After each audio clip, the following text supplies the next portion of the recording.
청주 분기점 지나갑니다. 상주하고 보은 쪽으로 가시는 분들 여기서 오른쪽으로 나가시면 돼요. 기지로 돌아와서 기름 꺼내서 현상하고 인화하고 해야 되는데 그걸 이제 바로 할 수 있으니까 유튜브 그대로 쓰자 이렇게 되어서 그 개량을 한다라는 건데요.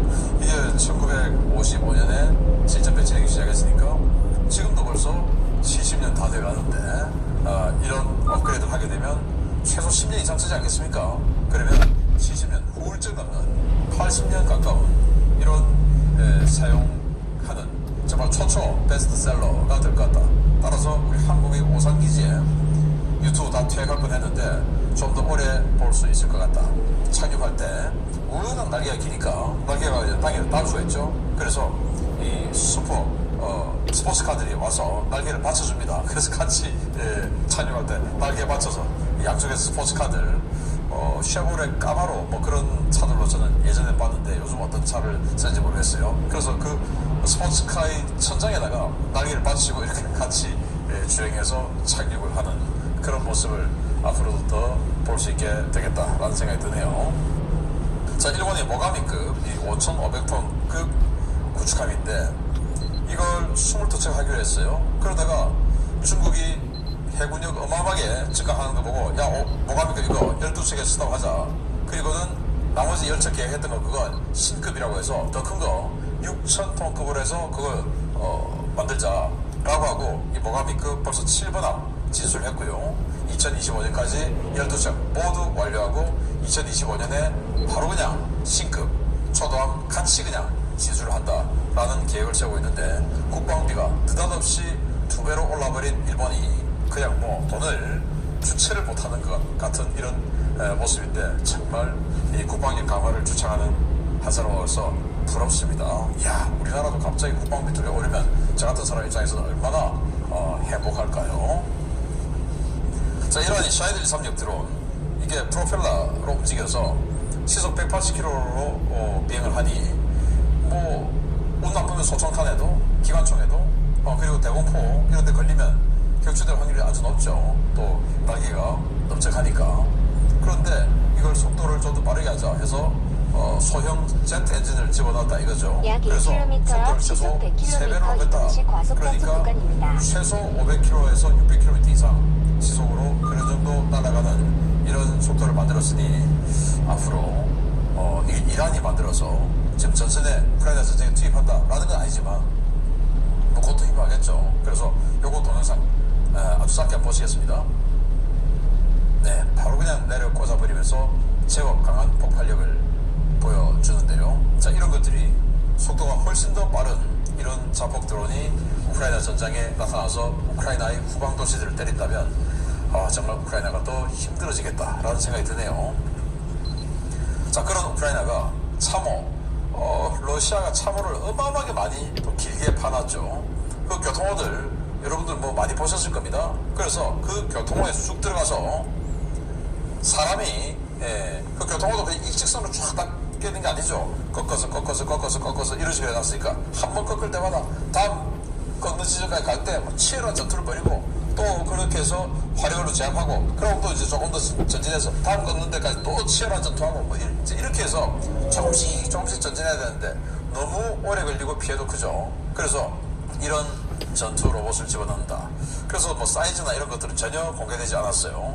그런데 이제 여기 바닥에 있는 이 바닥의 보도블럭을 보니까 폭이 한 30cm 되지 않겠습니까? 그래서 보도블럭 3개 안에 이 타이어들이 다 들어와 있는 것으로 봐서 폭이 1m를 넘지 않을 것 같아요.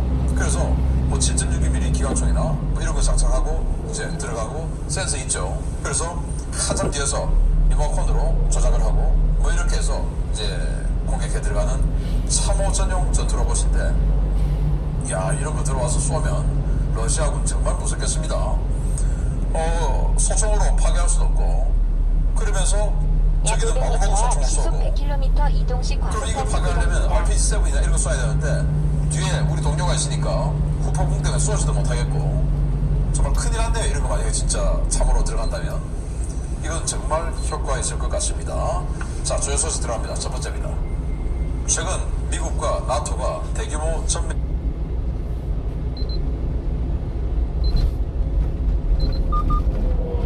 현재 인간들이 그대로 있고 석기 시대 스톤에이지로 돌아가면 몇 년 만에 다시 우리 지금 현재 문명 상황을 만들어낼 수 있는데 가능하겠느냐? 단지 기억한 정보만을 이용해서 지식은 그대로 유지된다고 할 때 어떤 형태로 유지되는지도 중요할 것 같거든요. 다 생각이 많다 보니까 싸워 이제 이게 아. 맞아 이게 맞아 이게 맞아. 어머니의 배양 능력이라고 할까요? 깜짝 놀랄 때가 많습니다. 우리 집에는 없는 색깔이 없었어요. 그 곰팡이는 그러면 일단 나눌 수는 없죠. 성이 뭐예요? 저는 뭐라고 하는데. 흥미로운 과학 이야기 더욱 재밌게 전해드리는 과학을 보다. 저는 정영진이고요. 저는 은하들의 충돌과 진화를 연구하는 우주먼지 지웅대입니다. 저는 성균관대학교 물리학과에서 일하고 있는 김범준입니다. 네, 안녕하세요. 연세대학교 시스템상본학과 김웅빈입니다. 네, 오늘도 우리 학자분들과 함께 흥미로운 과학 이야기 재밌게 전해드리도록 하겠습니다. 자, 오늘은 본격적인 주제에 앞서서 우리 시청자분들이 아주 궁금해하는 내용들 먼저 좀 해결을 좀 해드리고 그다음에 본격적인 주제로 좀 가보도록 하겠습니다. 먼저 첫 번째는 요거부터 한번 좀 여쭤보겠습니다. 우리는 대기가 늘 가득하다 보니까 공기가 있다는 사실조차도 이제 잊고 사는 경우가 많은데 올라갈수록 점점 희박해지고 이제 우주로 가면 아예 없는 거잖아요. 우주 전체 공기가 만약에 꽉 차 있는 상태면 우리는 당연히 이제 우주 나가서도 숨 쉴 수가 있는 거고요. 그럼 이제 우주는 어떻게 되는 겁니까? 너무 재미있는 질문인데요. 일단 가장 먼저 생각해 볼 수 있는 거는 우주 공간에서 움직이고 있는 모든 것들에게 공기 저항에 의한 속도 감소가 생기겠죠. 그러면 지금은 태양과 지구 사이에 딱히 지구의 속도를 저해할 만한 요소가 없지만 공기로 가득 차 있다면 점점 더 서서히 느려지게 될 거고 결국에 태양 쪽으로 빠져버린다거나 이런 것도 가능할 것 같아요. 아, 그리고 아마 그 저항이 계속 있으니까 끊임없이 돌아가는 이거에도 영향을 매우 많이 미치겠군요. 네, 실제로 죽어가는 별들은 우주 공간 주변에다 계속 먼지 구름을 토해내거든요. 그때 퍼져나간 먼지 구름 때문에 옆에 멀쩡히 돌고 있던 행성들의 속도가 느려져요. 오, 진짜로. 그래서 안쪽으로 점점 궤도가 작아져서 잡아먹히기도 하고 합니다. 그래요? 네. 큰일 나네. 아, 네. 그리고 하나 제가 이 질문 주신 분께 조금 재밌는 이야기를 하나 좀 드리고 싶은 게 사실 우주도 딱히 텅 비어있진 않아요. 굉장히 높은 밀도의 가스 구름으로 가득 채워져도 있습니다. 거의 진공 아니에요? 물론 밀도가 굉장히 낮죠, 대부분은. 근데 밀도가 유난히 높은 지역들도 있어요. 예를 들면 은하가 바글바글 모여있는 은하단 중심으로 가면 워낙에 유튜브 프리미엄에서는 동영상도 광고로 끊김없이 보고 좋아하는 음악도 즐길 수 있어요.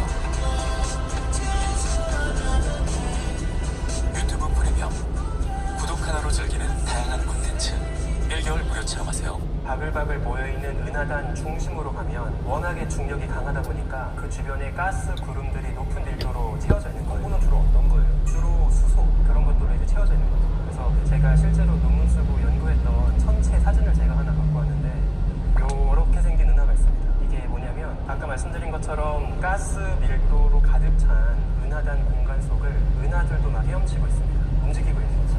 그럼 어떤 일이 생기냐면 은하들은 별도 품고 있지만 가스 물질도 품고 있거든요. 그러면 은하단 공간 속에 채워져 있는 높은 밀도의 가스 물질이 은하가 품고 있던 가스 물질을 밀어내요.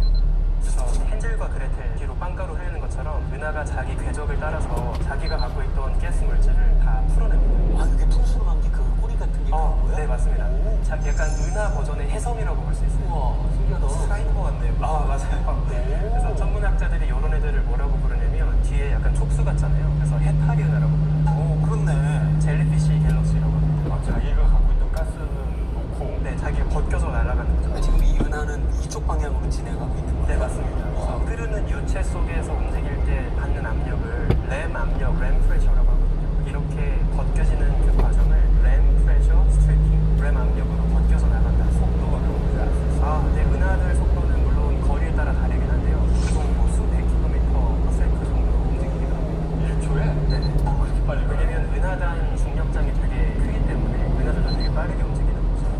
이거 잘못 지키는 건 아닙니다. 저도 언뜻 보고 잘못 찍힌 네, 건줄. 번지거나 그런 것 같긴 하지만 대신에 가스 물질이어서 가시광 사진에서 이렇게 안 보이고요. 전파 이런 거 찍었을 때 남이 뭉겠죠. 촉수가